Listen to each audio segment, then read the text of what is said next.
Mr. Merck was made for an age when it was okay to flash some cash without fear of getting bashed.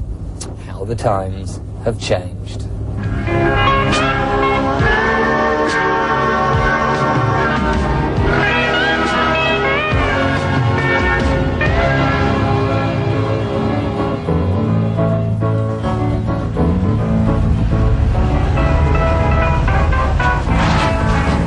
Contrary to popular belief, the 4x4 market hasn't collapsed at all.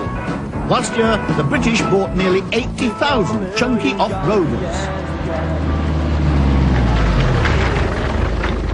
But if you're buying a vehicle that spends 99% of its time on the road, surely it makes sense to have something a little less bulky and a little more like a car. Well, that's the kind of machine that Subaru have been making for years. Long before they became famous for rallying, farmers up and down the country bought them and drove them into the ground, loaded with sheep and bales of hay. They might have lacked the ultimate off-road ability of a Land Rover, but they were cheaper and a good deal more civilized. And with the latest version of the Legacy, Subaru are trying to woo the kind of people who want 4x4s for style first and practicality second. Called the Legacy Outback, it's got some of the features of bigger off-roaders.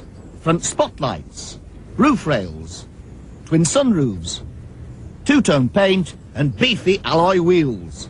But unlike most 4x4s, the boot is very big and very usable.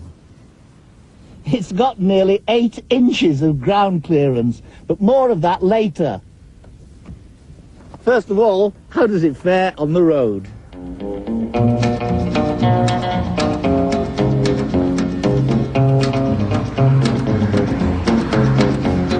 The answer is really rather well. Subaru's permanent four-wheel drive means that it's sure-footed even in weather like this. It's got a 2.5-litre flat-4 engine which gives it good ground clearance away from the tarmac and good performance on it. The Outback has a 4-speed automatic as standard and it suits the engine very well. Well, it's all very Japanesey in here. It's a bit like driving a big Toyota, actually. But it's quiet and it's comfortable. It's all very competent. The dashboard's nicely laid out, but masses of black plastic, of course. The seats are very comfortable and there's tons of space in here.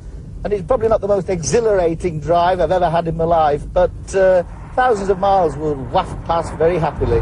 And off-road, it'll do all that most buyers will ever ask of it. Other Legacies come with high and low ratio manual gearboxes, but even with an automatic and no low ratio, you can still get a good way into the Outback in an Outback, which is good news for farmers whose loyalty to Subaru is enormous. In the mid-1970s, my father bought a pickup truck, and I believe that he was one of the first people in South Shropshire to acquire a Subaru. And he liked it, and he bought one for my mother. That was a Justy. Soon after that, my aunt bought a Subaru estate.